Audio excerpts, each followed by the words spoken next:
மீடியாக்கள் செய்கிறது தவறு தான் அப்படின்றத ப்ரூவ் பண்ணுற மாதிரி மிலிட்ரி ஆஃப் டிஃபென்ஸ் ஒரு அறிக்கை வெளியிட்டு இருக்காங்க. இந்தியா பாகிஸ்தான் வார் நடந்துட்டு இருக்க இந்த நேரத்தில் ஒரு சில மீடியாக்கள் செய்வது சரியா தவறா அப்படின்னு ஆல்ரெடி நம்ம ஒரு வீடியோ போட்டிருந்தோம். மிலிட்ரி ஆஃப் டிஃபென்ஸ் அந்த அறிவிப்பில் அவங்க என்ன சொல்லியிருக்காங்கன்னா, ஊடகங்கள் மற்றும் தனிநபர்களுக்கு ஒரு எச்சரிக்கை மாதிரி இல்லை ரிக்வஸ்ட் மாதிரின்னு கூட வச்சுக்கலாம்.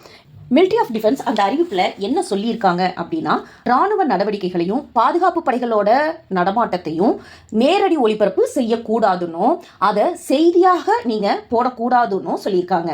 அது மட்டும் இல்லாமல் இது ராணுவ முயற்சிகளை குலைத்து உயிர்களுக்கு ஆபத்து விளைவிக்கும் அப்படின்னு சொல்லியிருக்காங்க. கார்கில் போறப்பவும் காந்தகார் விமான கடத்தலப்பவும் இதே மாதிரி ஊடகங்கள் செய்ததுனால தான் அதனால நிறைய ஆபத்துகள் நடந்தது அப்படின்றதையும் அவங்க சொல்லியிருக்காங்க.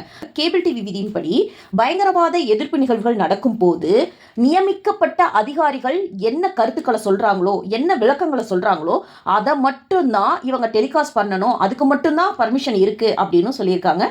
இதை அனைவரும் கடைபிடிக்க வேண்டும்னு அவங்க அறிவிப்பு வெளியிட்டிருக்காங்க.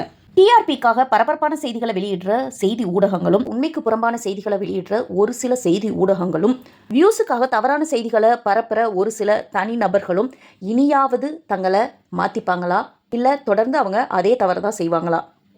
உங்களுக்கு என்ன தோணுது? கமெண்ட்டில் சொல்லுங்கள்.